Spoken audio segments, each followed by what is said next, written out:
March 1959. Enid, Oklahoma. A wheat farm 9 miles south of town on the Garfield County blacktop, where the red clay flats run unbroken to the horizon and the winter wheat is already 3 inches out of the ground. The bank's man is parked in the drive.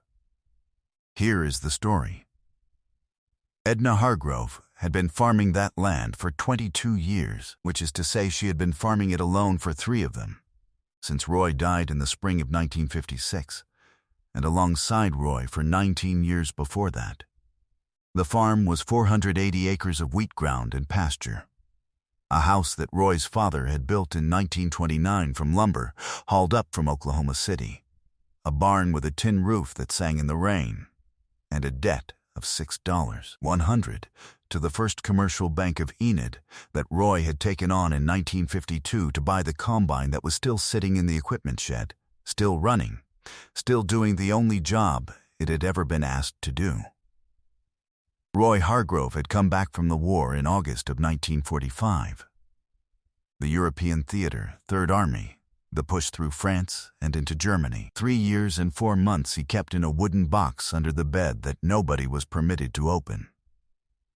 He was not a man who spoke about it. He was a man who got up before daylight and worked until the light was gone and went to bed without explanation, which is the only explanation some men know how to give for what they have seen and done and carried home. Edna had married him in 1937, when she was 19 and he was 21, and neither of them had anything except the land her father had homesteaded in 1910, and the understanding that the land was enough. They had 2 children, a son, Dale, born in 1940, and a daughter, Patsy, born in 1943. Dale was working in Tulsa by 1959, in the oil fields, sending money home when he could, and not always when he should. Patsy was a senior at Enid High School, 17 years old, with a scholarship application sitting on the kitchen table that she had been filling out in pieces for 3 weeks. The smell of that farmhouse in March was coffee and red clay mud tracked across the kitchen floor, and the particular metallic cold that comes off Oklahoma soil in early spring, before the days have gotten warm enough to hold the heat. The screen door had a spring on it that had gone loose, so it opened easy and closed with a sound like a question. A tap, and then silence. The kitchen table had 4 chairs. Only 2 of them had been moved in the past 3 years. The radio on the counter played the farm report at 5:30 in the morning, and the wheat prices came in at the end after the weather, and Edna listened to both the same way every morning, with her coffee cup in both hands, and her face toward the window and the dark still sitting on the fields. Some of you have sat at a table like that one. Some of you know what it is to listen to numbers on a radio and do arithmetic in your head before the sun is up. Roy's death had not been a surprise in the way that some deaths are surprises. He had known something was wrong since the fall of 1955 and had not said so until February of 1956. And by then the knowing and the not saying had taken more out of him than the thing itself. He died in April. The combine was paid to about half by then. The land was clear. The house was clear. The $6,100 note on the combine was the only paper that mattered, and Edna had made every payment on it for 22 months after Roy died, which is 22 months of farming 480 acres alone with one hired hand, Dolph Greer, who was 58 and worth 2 men on equipment, but who went home at dark. The fall of 1958 was the problem. The wheat came in thin, a dry summer and then a wet harvest, the kind of combination that takes the grade down and the price with it. Edna sold her crop at $1.63 a bushel when she had budgeted for $1.90. The shortfall was not catastrophic. It was $740. But $740 against a payment schedule that had no room in it was enough. She called the bank in October and spoke to a man named Harold Fitch, who was the loan officer at First Commercial. and who had also been the loan officer when Roy signed the note in 1952. Which meant Harold Fitch knew exactly who Edna Hargrove was and what the farm was, and how long the family had been on that ground. He told her the bank would work with her. He told her this in the way that men tell women things they do not intend to honor, with patience, and with the assumption that patience itself is a form of help. By January, she was 2 payments behind. By March, the letter had come. The letter said the outstanding balance was $6,100, the original note, reconstituted, as if the 7 years of payments had been a rental agreement that had now expired. The letter said a representative of the bank would be present at the property on March 14, 1959, to begin the process of transferring title. The representative was Harold Fitch. He arrived at 9 in the morning in a tan Chevrolet and parked in the drive as if he had been invited. He had a briefcase.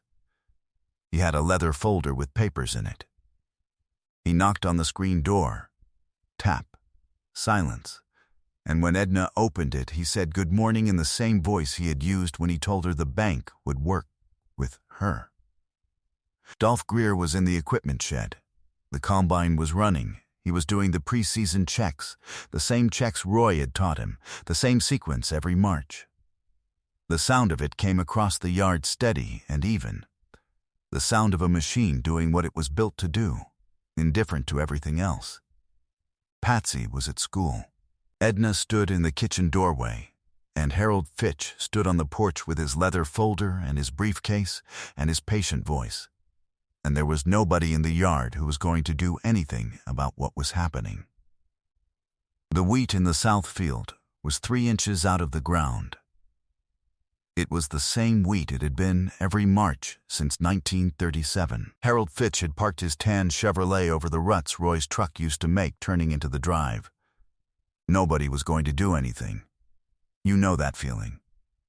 The moment when something wrong is happening in plain sight and every person present has decided it is not their business to say so. Where are you watching from? Drop your state in the comments. I want to see how far this story reaches. The pickup had been at the end of the county road since 8:45. A dark blue Ford, road-dusted, sitting with the engine off. The man behind the wheel had been watching the farm the way a man watches something he is thinking about, not staring, just looking.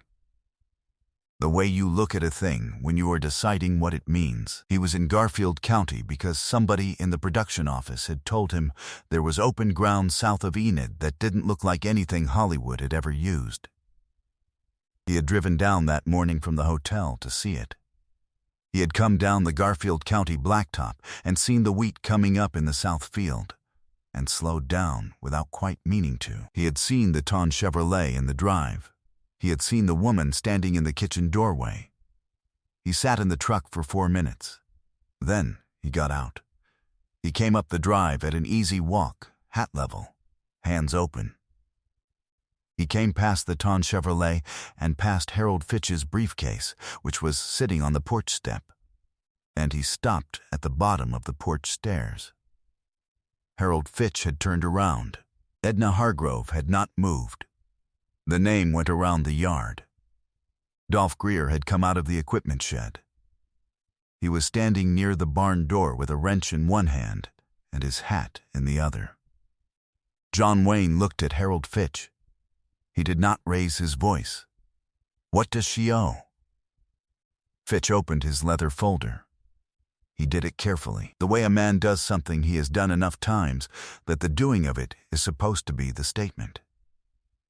The outstanding balance on the note is $6,100, and under the terms of the "What does she owe?" Fitch stopped. $6,100. Wayne reached into his coat. He had a checkbook. He used the porch railing as a surface. He wrote for a moment. The yard was quiet. The combine was quiet. Dolph Greer had not moved. And he held the check out to Harold Fitch without looking at him. Fitch took it. He looked at it. He opened his mouth. Wayne reached into the leather folder and took out the foreclosure papers. He looked at them for a moment. He folded them once, lengthwise, the way a man folds a piece of paper he has decided is finished. He put them in the pocket of his coat. He looked at Fitch. "You'll send a release to her attorney by the end of the week." It was not a question. Fitch looked at the check. He looked at the pocket where the papers had gone. He picked up his briefcase from the porch step. He walked to the Tawn Chevrolet. He backed out of the drive, over Roy's ruts, and went back up the Garfield County blacktop toward Enid without speaking again. The yard went still. The wind came off the south field, cold and clean, the smell of wet red clay and winter wheat doing what winter wheat does, which has come up regardless. Edna Hargrove had not moved from the kitchen doorway. She said, "I don't know how I can." Wayne turned once. He looked at her the way a man looks at a thing he has already decided. "My father lost a farm," he said. "Different state. Different year." Nobody stopped it. He put his hat back on, one hand. "Easy, I had the money." He didn't. He did not wait for an answer. He lifted one hand, loose, unhurried, the way a man raises a hand to a thing that is settled, and he walked back down the drive to the blue Ford and drove away south, toward the open ground he had come to look at. Dolph Greer stood at the barn door for a long time after the truck was gone. He still had the wrench. He put his hat back on and went back into the equipment shed and finished the pre-season checks, because the checks needed doing, and the wheat was 3 inches up, and March does not stop for anything. The Hargrove farm did not go to the bank. Edna paid the combine note clear that spring, once the release came through. She sold the combine in 1962 when Dale came back from Tulsa, and the two of them decided to switch half the acreage to sorghum. She kept farming until 1971, when Dale took over the operation full-time. She moved into Enid, into a house 3 blocks from Patsy's, and she lived there until 1984. Patsy's scholarship application, the one that had been sitting on the kitchen table in pieces, was finished and sent in April of 1959. She went to Oklahoma State in Stillwater that fall on a partial academic scholarship and a part-time job in the library. She graduated in 1963 with a degree in education. She taught school in Garfield County for 31 years. She retired in 1994. She was named Garfield County Teacher of the Year in 1978, and again in 1986. Think about what $6,100 bought that morning. It bought Edna Hargrove 12 more years on the land her father had homesteaded in 1910, 12 more harvests, 12 more marches watching the wheat come up in the south field, 12 more years of the screen door with the loose spring going tap and then silence. It bought Dale Hargrove the chance to come home to something instead of nothing. It bought Patsy Hargrove a scholarship application that was worth sending, because there was still a farm on the Garfield County blacktop and still a kitchen table to finish it on. Patsy taught somewhere between 800 and 900 students over 31 years in Garfield County. Some of them are farming now. Some of them have children who are farming. None of them know that the classroom they sat in was paid for indirectly on a March morning in 1959 when a man in a blue Ford truck came up a farmhouse drive and asked one question and waited for the number. That is what $6,100 becomes when you put it down in the right kitchen at the right moment. The secondary story is Dale's. He came back from Tulsa in 1962, not because the oil work had dried up, but because the farm was still there to come back to. He ran the Hargrove operation for 24 years. He sold it in 1986 to a farming corporation out of Wichita, which is the way most of those farms went eventually, but he sold it, on his own terms, at a price he negotiated, as the owner of a deed that was clear and unencumbered. Roy Hargrove's name was still on the original land patent. Dale had it framed before he signed the sale papers. The farmhouse is gone now. The corporation that bought the land took it down in 1989. But the south field is still planted in wheat every fall. The same ground, the same red clay, the same low flat horizon. The wheat comes up in March the same way it always has. In Patsy Hargrove's house in Enid, she married a man named George Carlisle in 1968 and kept teaching under her own name. There is a kitchen shelf beside the window that faces the backyard. On it there is a glass jar holding a handful of red Oklahoma clay, scooped from the south field of the Hargrove farm the spring before the farmhouse came down. Next to it there is a photograph. Edna Hargrove standing at the kitchen door of the farmhouse, screen door open, the south field behind her, the wheat already up. The photograph was taken in March of 1961. Edna is looking at whoever is holding the camera. She is not smiling, exactly. She is standing on her own porch in front of her own field, with both hands at her sides. That is what it looks like. The afternoon light comes through that kitchen window and sits on the jar in the photograph for a while every day before it moves on. The red clay in the jar is the same red clay that was on Roy Hargrove's boots every spring for 19 years. The wheat in the photograph is the same wheat that was 3 inches up on the morning Harold Fitch came to take it away. If you ever drive south out of Enid on the Garfield County Blacktop, 9 miles down you will see a flat section of wheat ground with no house on it, and a gravel equipment track running in from the road. The south field is still there. The wheat still comes up every March. You will recognize the ground. It looks exactly like what it is. Land that refused to give up. If you have ever known someone who held on like Edna Hargrove held on, who showed up every morning and asked nothing from anyone and kept the payments going as long as the payments could be kept, this story is for them. John Wayne never told anyone, not in an interview, not on a set, not in any letter or diary entry that has ever surfaced.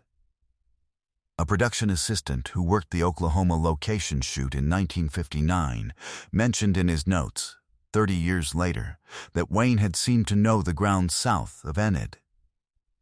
He did not elaborate. The notes were not published anywhere. They were in a box in his daughter's house in Burbank, California, and that is where the information sat for a long time. There are men who understand that the distance between their luck and someone else's ruin is not a matter of virtue or effort, but of timing and accident, and the particular morning the numbers fell the way they fell. Wayne understood that. He had grown up watching what happened when nobody stopped it. He did not talk about that either. He had the check. He wrote it. He drove away.